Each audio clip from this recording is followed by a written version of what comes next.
स्वागत है आप सभी का देश देशांतर में। मैं हूं प्रीति सिंह। देश में कोरोना वायरस की दूसरी लहर कई तरह से पहली लहर से अलग है। कई नई बातें इस लहर को लेकर, इस बार के संक्रमण को लेकर डॉक्टरों और वैज्ञानिकों के सामने आ रही हैं। इस बार वायरस के रूप बदलने की बात तो सामने आ ही रही है। पिछले बार के मुकाबले इसके प्रभाव में भी बदलाव दिख रहा है और इसमें एक अहम पहलू यह है कि इस बार वेंटिलेटर की आवश्यकता की जगह ऑक्सीजन की ज्यादा जरूरत महसूस हो रही है। देश में मेडिकल ऑक्सीजन की अधिकतम खपत महाराष्ट्र, गुजरात, मध्य प्रदेश, उत्तर प्रदेश, कर्नाटक, तमिलनाडु, दिल्ली जैसे राज्यों द्वारा की जा रही है और इसके बाद छत्तीसगढ़, पंजाब, राजस्थान का भी स्थान आता है। संक्रमण के बढ़ते मामलों के साथ मेडिकल ऑक्सीजन की खपत को राज्यों की आवश्यकताओं के साथ तालमेल रखना जरूरी है। देश में कोरोना की दूसरी लहर के बीच ऑक्सीजन की मांग के अनुरूप ऑक्सीजन की सप्लाई को लेकर कई बड़े कदम उठाए जा रहे हैं। ऑक्सीजन को लेकर केंद्र सरकार के आंकड़ों को अगर देखें तो इस वक्त देश में ऑक्सीजन की कोई कमी नहीं है। सभी प्लांट पूरी क्षमता से ऑक्सीजन का प्रोडक्शन कर रहे हैं। 12 अप्रैल को जो आंकड़े जारी किए गए उसके मुताबिक देश में रोजाना 3,842 मीट्रिक टन ऑक्सीजन की खपत है, जबकि प्लांट में रोजाना 7,287 मीट्रिक टन ऑक्सीजन का प्रोडक्शन हो रहा है। यानी जितना उत्पादन, जितना प्रोडक्शन हो रहा है उसके मुकाबले करीब 54% ऑक्सीजन की ही खपत हो रही है। और अगर सरकार की माने तो 12 अप्रैल तक 50,000 मीट्रिक टन ऑक्सीजन का स्टॉक भी था। इसमें मेडिकल और इंडस्ट्रियल ऑक्सीजन दोनों शामिल थे। अब सरकार ने इंडस्ट्रियल ऑक्सीजन पर रोक भी लगा दी है।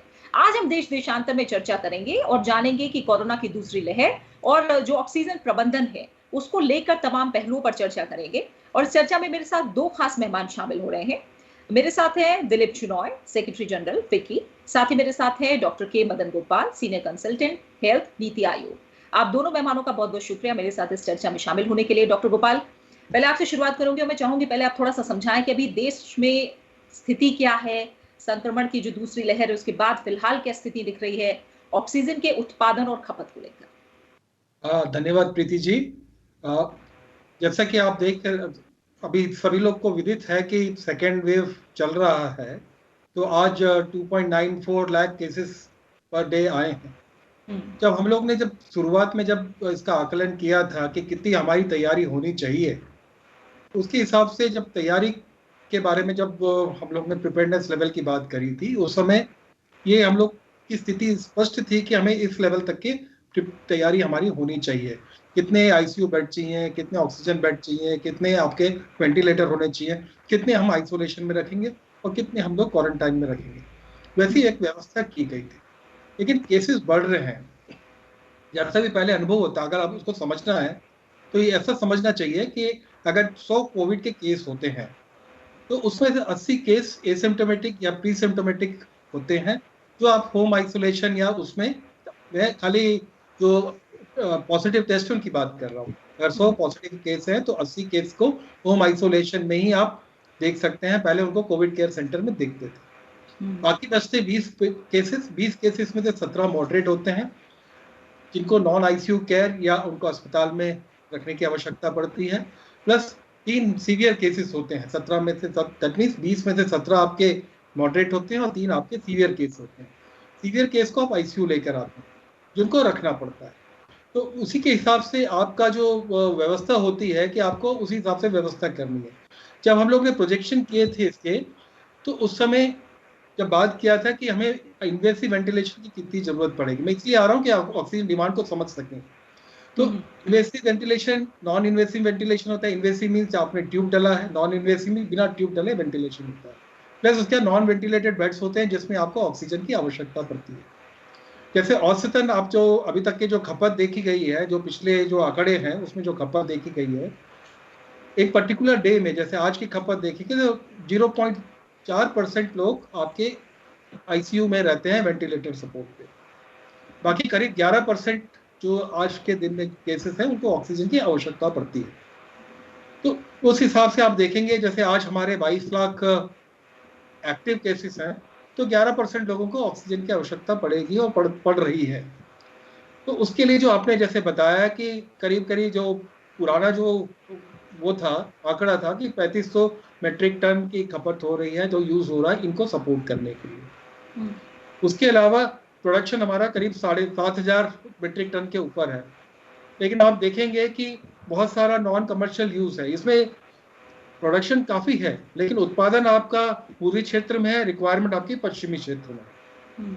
तो इस तरह का मिसमैच है, पूर्वी क्षेत्र से कैसे पश्चिमी क्षेत्र में लेकर आना। उसलिए आपने देखा होगा कि ऑक्सीजन के एक्सप्रेसेस चल रहे हैं, रेलगाड़ी से आपको ऑक्सीजन का यहाँ से वहां आपका सप्लाई किया जा रहा है, क्योंकि उत्पादन वहां ज्यादा है।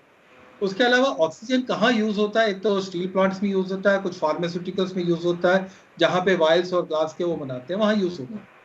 तो अभी जो व्यवस्था करी है, जो रिक्वायरमेंट्स है ऑक्सीजन की, तो इन 11% जो आपके आईसीयू एंड जो ऑक्सीजन सपोर्टेड बेड्स है, दैट मीन 22 लाख लोगों में से 11% अब देखें 2 लाख से ऊपर लोगों को ऑक्सीजन की आवश्यकता पड़ेगी पूरे देश में। और लेकिन जो डिस्ट्रीब्यूशन क्योंकि अनइवन है, उसीलिए आपको इस तरह की खबरें आती, कहीं कम हो गई, कहीं ज्यादा हो गई। और ये जो कोविड बीमारी है, कोविड बीमारी में ऑक्सीजन एक बहुत ही अच्छा टेक्नोलॉजिकल जो हमें सपोर्ट मिला था कि ऑक्सीजन सैचुरेशन को मापने का। जी। जैसे ऑक्सीजन सैचुरेशन हमारा 94 से या 90 से कम होता है तो उनको ऑक्सीजन सपोर्ट देते हैं, तो वो धीरे धीरे क्रमशः वो बाहर निकल आता है बीमारी से। बीमारी के अगर 7-10 दिन निकल जाते हैं तो उसके बाद उसका सैचुरेशन वापस आने लगता है, शरीर अपना सैचुरेशन लेवल इंक्रीज करने लगता है। तो उस तरह की व्यवस्था है। लेकिन ऑक्सीजन जो बेड्स जो प्रोजेक्शन थे, अभी तक के जो प्रोजेक्शन किए थे, उसके हिसाब से बिल्कुल हमारे पास ऑक्सीजन बेड्स काफी उपलब्ध है। लेकिन ऑक्सीजन का जो क्योंकि डिस्ट्रीब्यूशन है, कहीं ज्यादा आवश्यकता पड़ रही, कहीं ज्यादा उत्पादन हो रहा है, उन दोनों के उसके लिए सरकार भी काफी कदम उठा रही है उसके लिए। बाकी आगे जब आप प्रश्न पूछेंगे तो मैं आपको और इसके बारे में बिल्कुल बिल्कुल हर पहलू पर हम बात करेंगे डॉक्टर गोपाल आगे। दिलीप चौराहा सर, मैं आपका नजरिया इस पे समझना चाहूंगी, क्योंकि जैसे अभी डॉक्टर गोपाल ने भी कहा कि प्रोडक्शन काफी है, उसकी कोई कमी नहीं है, देश में ऑक्सीजन की कोई कमी नहीं है, लेकिन फिर भी जगह जगह से इस तरह की खबरें आना कि ऑक्सीजन की कमी हो रही है कई राज्यों में, इसके पीछे आपकी नजर में क्या वजहें हैं जो इसके पीछे हैं, क्या दिक्कतें हैं आपकी नजर में? जैसे मदन गोपाल जी और जैसे जैसे कहा था आपने कि यहाँ पे प्रोडक्शन जो है ऑक्सीजन का वो काफी है, लेकिन डिमांड सप्लाई में एक मिसमैच है। अगर आप देखें तो इसमें जो पूरी जो उन्होंने ऑक्सीजन ट्रेन की भी बात की थी, लेकिन जो एक्चुअल चैलेंज है वो एक सिलेंडर्स की प्रॉब्लम है, क्योंकि सिलेंडर्स जो है उसको रिफिल करना, उसको एक तरीके से उसको वापस पहुंचाना और यहाँ लाना एक लॉजिस्टिकल प्रॉब्लम है। और क्योंकि वो डिमांड सप्लाई की मिसमैच है, उसमें अगर नॉर्मल सिचुएशन में 2 सिलेंडर चाहिए थे, इस सिचुएशन में भी 4 सिलेंडर चाहिए। तो जैसे कि प्रधानमंत्री ने अपने भाषण में कल कहा था कि 1 लाख सिलेंडर्स की वो इंपोर्ट करने की एक कोशिश कर रहे हैं, वो एक है। दूसरा, जो इंडस्ट्री जो यूज कर रही थी, उसमें इंडस्ट्री खाली चुनी गिनी 6 इंडस्ट्रीज को वो अलाउ कर रहे हैं ऑक्सीजन यूजेज का। और जो दूसरी बात जो है, जो इंडस्ट्री जो छोटी छोटी इंडस्ट्रीज देश भर में जो प्रोड्यूस करते हैं ऑक्सीजन, उनके पास ये क्षमता नहीं है कि उसको वो सिलेंडर में डाले और कहीं पहुंचाए।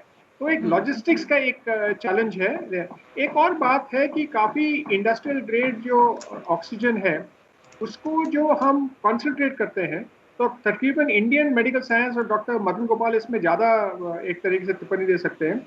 हम ये इंसिस्ट करते हैं कि 99% प्योर एक तरीके से ऑक्सीजन आए, लेकिन अगर आप यूरोपियन फार्माकोपिया में देखें, इंडियन फार्माकोपिया में देखें, 93-95% कॉन्सेंट्रेशन का काफ़ी है।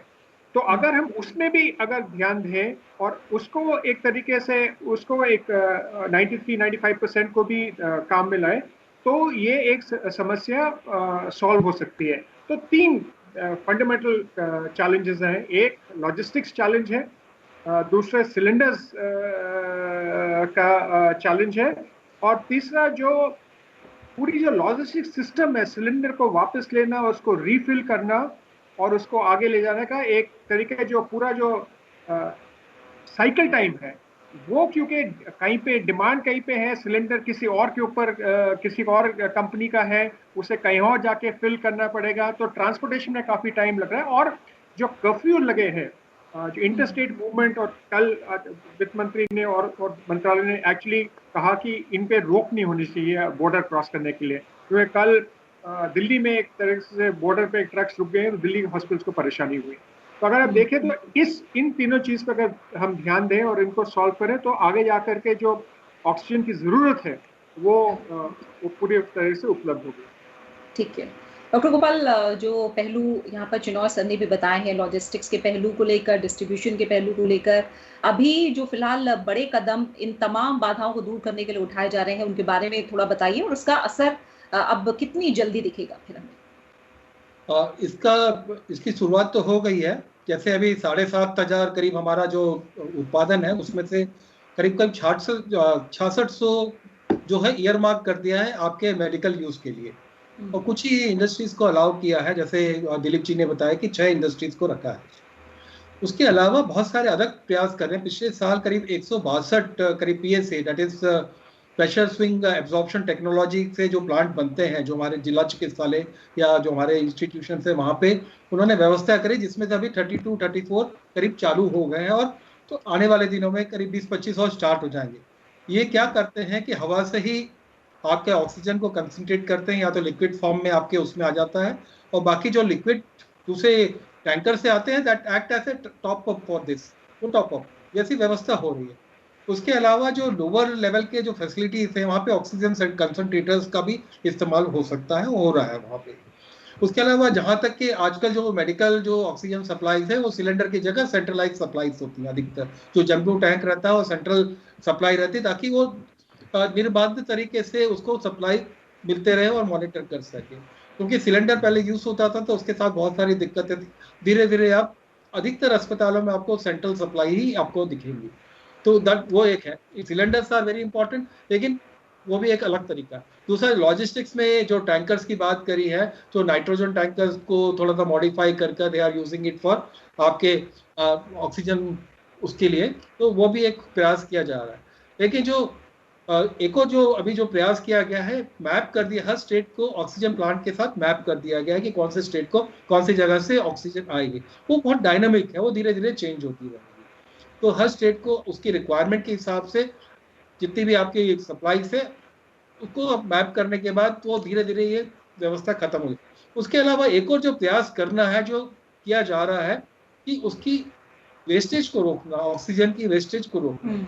अगर प्राय आप अस्पताल में जाएंगे, ऑक्सीजन लगी हुई है, तो पेशेंट, क्योंकि डॉक्टर्स अभी जो हेल्थ प्रोफेशनल से काफी कम है, लेकिन आप देखेंगे तो पेशेंट को ऑक्सीजन लगी है और उसका मास्क बाहर निकला पड़ा हुआ है। अगर आपको आवश्यकता नहीं है तो नहीं करें। अगर वो वैसे भी आप वेस्टेज रोकेंगे तो काफी प्रचुर मात्रा में जिसको आवश्यकता है वो उनको मिल पाएगी। दूसरी आप देखिए जो रिक्वायरमेंट है कोविड में ऑक्सीजन सप्लाई की, 10 से 12 लीटर 10 से 60 लीटर तक के आवश्यकता है इसकी पर मिनट, पर लीटर्स पर मिनट। आप सोच सकते कितनी ज्यादा आवश्यकता है। अगर सीवियरिटी ज्यादा है, हाई फ्लो नेजल, उसमें 60 लीटर प्रति तक के आवश्यकता पड़ती है जो आपको सप्लाई। लेकिन अगर कोई वेस्टेज हो रहा है कोई अस्पताल में, पहले एक प्रबंधन कमेटी थी फर्स्ट, उसमें इस बार फिर से रीएक्टिवेट कर दिया गया उन कमिटीज को, ताकि ये वेस्टेज के ऊपर ध्यान रख सके, आवश्यकताओं को अच्छे से मूल्यांकन कर सके और उन आवश्यकताओं के हिसाब से वो उसको इंडेंट भी कर सके हमें कितनी जरूरत पड़ेगी। तो इस तरह के एक ऑडिट भी चल रहा है, ऑडिट की व्यवस्था भी हुई है, ताकि हम लोग इसकी व्यवस्था को ठीक से संचालन कर सकें। बिल्कुल बिल्कुल बिल्कुल। और चिनॉय सर, जैसे आपने जो लूप होल्स हैं या कहीं जहाँ ध्यान देने की जरूरत है उनके बारे में आपने हमें बताया, और एक तरह से जो एहतियात के तौर पर जब अस्पतालों में ऑक्सीजन की सप्लाई बढ़ाने के लिए उद्योगों को ऑक्सीजन देने पर रोक लगा दी गई है और सिर्फ 9 उद्योगों को ही ऑक्सीजन की सप्लाई जारी रहेगी, ये एक बड़ा कदम उठाया गया है। मैं जानना चाहूंगी इसका एक तरह से जहां सप्लाई रोकी गई है वहां क्या असर पड़ेगा, और दूसरा जो आप डिस्ट्रीब्यूशन की, लॉजिस्टिक्स की, टैंकर्स की, स्टोरेज की जब हम बात करते हैं, तो क्या इस लेवल पर उद्योग जगत अपनी तरफ से कोई और मदद कर सकता है? तो प्रीति, जैसे आपने कहा कि जो सेक्टर जहाँ पे उन्होंने रोक लगाई हुई है, अभी फिलहाल हमारे 2 इम्पोर्टेंट मंत्रियों से डिस्कशन हुआ था, पीयूष गोयल जी से और फाइनेंस मिनिस्टर से। उद्योग जगत ने साफ कह दिया है कि भाई देखिए, अगर हमारा जो हम ऑक्सीजन कंज्यूम करते हैं वो अगर हेल्थ सेक्टर को चाहिए, हम अपनी प्रोडक्शन बंद कर लेंगे। हमें ऐसा कोई इतनी चिंता नहीं, क्योंकि lives actually come before livelihoods इस तरीके में। तो इंडस्ट्री फुली कोऑपरेट कर रही है। दूसरे कई इंडस्ट्री ने 3-4 जो, जैसे कि डॉक्टर मदन गोपाल ने कहा था कि नाइट्रोजन और आर्गन के जो ट्रक्स टैंकर्स हैं उनको मॉडिफाई करके उनको करने के लिए इंडस्ट्री वहाँ पे भी सामने आई है और वो मॉडिफिकेशन करके उनको एक तरीके से कर दिए। इंडस्ट्री भी ये भी कह रही है कि अगर हम जो जैसे मैंने अपने पहले उसमें कहा था कि छोटे छोटे उद्यमी है जो ऑक्सीजन प्रोड्यूस कर रहे हैं, लेकिन उनको ये पता नहीं कहाँ पर पहुँचाए, कैसे पहुँचाएं, क्योंकि जो बड़े हॉस्पिटल्स या जो मीडियम हॉस्पिटल्स हैं वहाँ पे तो सेंट्रलाइज ऑक्सीजन सिस्टम होता है, जैसे डॉक्टर मदन गोपाल ने कहा था। लेकिन जो छोटे छोटे नर्सिंग होम्स हैं, अलग सेंटर्स और जो करीब वहाँ पे जहाँ पे सिलेंडर्स यूज होते हैं, उनके पास ये सुविधा नहीं है। तो ये एक तरीके से इंडस्ट्री एकजुट करके ये कर रही है कि हम कैसे इसको एक्चुअली बढ़ाएं। और कोई कंपनीज जो है सिलेंडर्स को इंपोर्ट कर रही हैं, कोई कंपनीज ने बोला हम टैंकर भी लेके आ सकते हैं।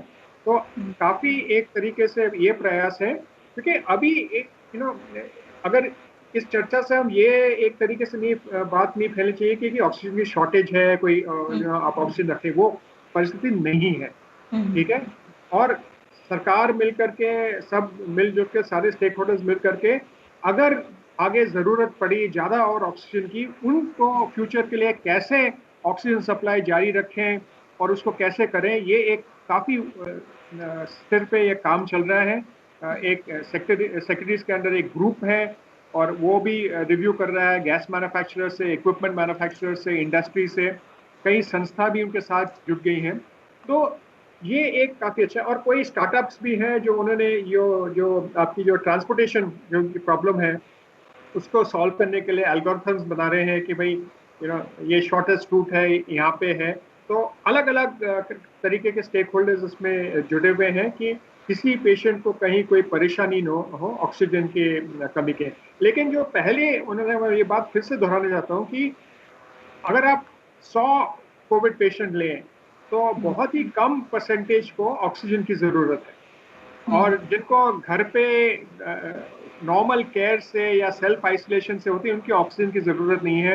अगर वो ऑक्सीजन यूज करें तो फिर एक प्रॉब्लम हो जाएगी, क्योंकि उनको वैसे जरूरत नहीं है। नॉर्मल हॉस्पिटल केयर में आईसीयू में नहीं जाना, वो ठीक है। और जो वेस्टेज की जो बात की थी मिस्टर मदन गोपाल ने, वो उसके ऊपर भी ध्यान देना चाहिए। तो ये एक सब मिल करके ऑक्सीजन की जो यहाँ पे जो पूरा रिक्वायरमेंट है उसको पूरा कर सकते हैं। इंडस्ट्री ने साफ कहा है कि चाहे वो ऑटो सेक्टर हो, चाहे वो दूसरे सेक्टर्स हो, या वेल्डिंग में काम आते हैं, फैब्रिकेशन वाले में, उन्होंने कहा कि भाई जब तक ये मेडिकल इमरजेंसी है हम नहीं लेंगे। लेकिन अगर हम किसी गवर्नमेंट डिपार्टमेंट को सप्लाई कर रहे हैं, कोई टेंडर में सप्लाई कर रहे हैं, तो हमें एक एक्सटेंशन दिया जाए और हमारे कोई डैमेजेस न लग जाए क्योंकि आपने ऑक्सीजन का सप्लाई रोका है। ये एक रिक्वेस्ट है इंडस्ट्री की, जो पिछले टाइम जब ये कोविड 1.0 के लॉकडाउन 1 हुआ था वगैरह, वहाँ पे उन्होंने गवर्नमेंट ने ये अनाउंस कर दिया था। तो ये मेरे ख्याल ये भी इस टाइम भी होगा और इंडस्ट्री को एक तरीके से दिक्कत नहीं होगी। ठीक है डॉक्टर गोपाल, जैसे चुनाव सर ने कहा है कि इंडस्ट्री अपनी तरह से पूरी तरह से तैयार है, और जिस पर वो दोबारा जोर दे रहे हैं कि ऑक्सीजन की कमी हमारे देश में बिल्कुल भी नहीं है, उत्पादन बहुत है। और अब धीरे धीरे जो रिव्यू की भी बात की उन्होंने, हम जानते हैं कि DPIIT, स्वास्थ्य और परिवार कल्याण मंत्रालय, इस्पात मंत्रालय और गंभीर रूप से प्रभावित जो विभिन्न राज्य हैं, ऑक्सीजन विनिर्माता हैं, उनके प्रतिनिधियों सहित जो अलग अलग स्टेक होल्डर्स हैं, उनके साथ पेट्रोलियम और यहाँ तक कि विस्फोटक सुरक्षा संगठन, अखिल भारतीय औद्योगिक गैस विनिर्माता संगठन संघ और उनके अधिकारी के बीच रोज, एक तरह से हम देखें तो डेली रिव्यू हो रहा है, रोज विचार विमर्श हो रहा है, और उसके आधार पर जो प्रभावित राज्य हैं उनको मेडिकल ऑक्सीजन की आपूर्ति के लिए एक तरह से हम कहें कि डेली मैपिंग की तैयारी चल रही है, और ताकि जो आपूर्ति हो, सप्लाई हो, वो बिना किसी बाधा के हो सके। यानी इसको लेकर बड़े स्तर पर काम भी चल रहा है, और जैसा आपने कहा कि इसका असर भी काफी जल्दी दिखाई देगा हमें। आपने जो बातें कही हैं, कहीं ना कहीं उसमें हम समझिए, पहली बात ये कि जो संक्रमण दोबारा हुआ उसमें ऑक्सीजन की इतनी बड़ी मात्रा में जरूरत अलग अलग जगहों पर पड़ेगी, ये हमें पहले से नहीं पता था। और अब जब ये बातें सामने आई हैं, उसके बाद जो कदम उठाए जा रहे हैं, कहीं ना कहीं अब इंडस्ट्री की बात आ गई, वो अपनी तरफ से तैयार है, जो प्रोडक्शन है वो भी अपनी तरफ से पूरा है, जो समन्वित प्रयास है राज्यों के बीच, बाकी स्टेक होल्डर्स के साथ अगर हम बात करें, कहीं ना कहीं वो समन्वय की भी बहुत ज्यादा जरूरत है क्या हमें राज्यों के साथ? ऐसा नहीं है कि जैसे आपने देखा होगा कि जब पूर्व में तैयारी हुई थी जब हम लोगों ने जब तैयारी करी थी कि करीब 1.5 लाख केसेस प्रतिरोज अगर आएंगे, तो उसकी तैयारी तो हमारे पास पहले से थी। और जो ऑक्सीजन बेड्स बन गए थे उस समय, जो जो पूरा पहले वेव के समय हम लोग ने तैयारी करी थी ऑक्सीजन बेड्स की, वो ऑक्सीजन बेड्स करीब करीब 2.5 लाख तक के पहुंच जाते। वो राष्ट्रीय स्तर का औसत की बात कर रहा हूँ। लेकिन क्योंकि अब जो इन्फेक्शन है सब जगह एक साथ नहीं है, कुछ राज्यों में ज्यादा है, कुछ राज्यों में कम है। अभी धीरे धीरे इन्फेक्शन पश्चिम से पूर्व की तरफ इस तरह से प्रसार हो रहा है। तो जिन राज्यों में औसतन जो निर्माण होना था, जो व्यवस्था होनी थी, व्यवस्था तो थी। करीब करीब 2.5 लाख, अगर आपके पास 2,70,000 करीब आपके पास ऑक्सीजन बेड थे, वो व्यवस्था थी। लेकिन आप जैसा अभी थोड़ी देर पहले ही आपको बताया कि जितने एक्टिव केसेस होते हैं प्रतिदिन, अगर ऑक्सीजन देखा जाए तो करीब 11% लोगों को ऑक्सीजन की आवश्यकता पड़ती है। जैसे आज हमारे देश में 22 लाख हैं, 22 लाख के 11 देखिए तो उतने आपको बेड्स निकल आएंगे, लेकिन ऑक्सीजन होगा नहीं होगा, बिकॉज वो डिस्ट्रीब्यूशन की समस्या है। जो जैसे अभी थोड़ी देर पहले हम लोगों ने बात किया कि कहीं ज्यादा उत्पादन है, कहीं कम है। लेकिन एक अच्छी बात है कि एम्पावर्ड ग्रुप है जो बनाए गए थे कोविड को दिशा और पॉलिसी निर्धारण करने के लिए, उसमें वो सतत निगरानी बनाए हुए हैं। जैसे अभी थोड़ी देर पहले बताया कि मैपिंग हो चुकी है, कौन से ऑक्सीजन प्लांट से कौन से राज्य का संबद्ध किया गया है, तो वो उस तरह की एक निगरानी रखी गई है। ऐसा नहीं है कि तैयारी नहीं थी, लेकिन केसेस एकदम से आगे बढ़ गए हैं। एकदम से इस बार क्या हो, लोग बेफिक्र हो गए। पिछले बार जो था गार्ड बिल्कुल ठीक था, हम बहुत सारे लोग निकले नहीं थे। इस बार सब लोग एक्सपोज हो गए, और इन्फेक्शन की जांच कराने के लिए थोड़ा समय लग रहा है, तो सीवियरिटी ज्यादा आ रही है, एक साथ आवश्यकता ज्यादा पड़ रही है। अब धीरे धीरे जब लोग जागरूक होंगे, जल्दी से टेस्ट कराएंगे, तो धीरे धीरे इसके ऊपर नियंत्रण आ जाएगा। लेकिन तैयारी उसी दिशा में आगे बढ़ भी रही है, और तैयारी हमारी है भी। बिल्कुल। और चुनाव सर, अब हम जानते हैं कि स्वास्थ्य मंत्रालय ने भी जानकारी दी है कि 162 अतिरिक्त ऑक्सीजन प्लांट को मंजूरी दी जा चुकी है, और राज्यों ने केंद्र से 100 से अधिक प्लांट के लगवाने का आग्रह किया, और जिसके बाद 162 अतिरिक्त प्लांट को मंजूरी दी गई है। हम जानते हैं कि संक्रमण जिस तरह से बढ़ रहा है उसे देखते हुए आगे तक की अब तैयारी है, ताकि ऑक्सीजन के प्रोडक्शन की फिर से मैं बात करें उस पर भी कोई कमी ना हो, और जो सप्लाई और डिस्ट्रीब्यूशन को लेकर आप लोगों ने तमाम बातें बताई हैं उस पर भी काफी कुछ किया जा रहा है, ताकि किसी तरह की कमी ना हो। इसके बाद क्या हम माने बहुत जल्दी आने वाले समय में जो एक तरह से हम कहें उद्योगों के लिए जो रोक लगाई गई है वो हम हटती देख सकते हैं? क्योंकि इसका एक, आप लाइवलीहुड की बात कर रहे थे, क्योंकि इसका एक वृहद असर भी आगे जाकर होना है। तो क्या इन तैयारियों के मद्देनजर हम माने कि आगे जाकर ये जो रोक है वो हटेगी और बहुत चीजें स्मूथ हो सकेंगी जल्दी? बिल्कुल, आपने बिल्कुल सही कहा। जैसे आपने डीपीआईटी की जो कमेटी की बात की थी, वो सेक्रेटरी डीपीआईटी के निर्देश में अंडर हिम इट इज वो है। और हमें ये इंडस्ट्री को ये आश्वासन दिया गया है कि जैसे ही स्टेबलाइज हो जाएगा सिचुएशन, वैसे इंडस्ट्री को एक तरीके से ऑक्सीजन मिलना शुरू हो जाएगा। और जो वो कह रहे हैं कि अगले हफ्ते तक पहला रिव्यू होगा, क्योंकि ये अगला हफ्ता एक तरीके से बहुत ही क्रिटिकल स्टेज पे है, और ये भी पता चल जाएगा कि क्या कर्व किस दिशा में जा रही है। और दूसरी जो बात है, जो 162 प्लांट जो आपने, जिनको पीएम केयर्स के अंतर्गत उनको वो फंडिंग दिया गया था, उनको फास्ट ट्रैक करने का पूरा प्रयास है। क्योंकि अक्सर कई प्लांट्स, वो जो 162 में से कई ऐसे प्लांट्स हैं जिसमें इक्विपमेंट आ गया है, उसको एक तरीके से लगाना है। क्योंकि कोविड की एक तरीके से जो संख्या गिर गई थी, तो वो इतने उसको अर्जेंसी नहीं था को उनको इंस्टॉल करने के लिए। तो अभी उनको एक तरीके से अभी इंस्टॉल कर रहे हैं, और क्विकली उनको ऑनलाइन लेकर के वो मेडिकल जो रिक्वायरमेंट है उसको एक तरीके से देंगे। दूसरे जो है, जैसे मदन गोपाल जी ने भी कहा था, ये ऑक्सीजन कॉन्सेंट्रेटर्स भी एक तरीके से यहाँ पे देश में 3 कंपनियां बनाती है, उनके साथ भी विकी ने भी चर्चा की थी और मंत्रालय ने भी चर्चा की है कि भाई अलग स्टेट डिपार्टमेंट्स दे रहे हैं, क्योंकि स्टेट गवर्नमेंट्स उनके साथ चर्चा कर रहे हैं। क्योंकि अगर आप देखें, जो उनकी जो पिछले साल की जो पूरी प्रोडक्शन थी, वो एक स्टेट अभी लेना चाहता है, तो और उनको ज़रूरत नहीं है। तो एक तरीके से उनको भी उनसे बात करके, भाई आपको इतनी ज़रूरत नहीं है, आप जितनी ज़रूरत है उतने उतने ले लीजिएगा, और दूसरे स्टेट्स को लेके। और दूसरे वो उन्होंने एक और छोटे छोटे जो उद्योग हैं जो कहीं और से लाते हैं उनसे भी एक संपर्क में है कि वो भी एक तरीके से अपने प्रोडक्ट्स दें, और ये हो सकता है।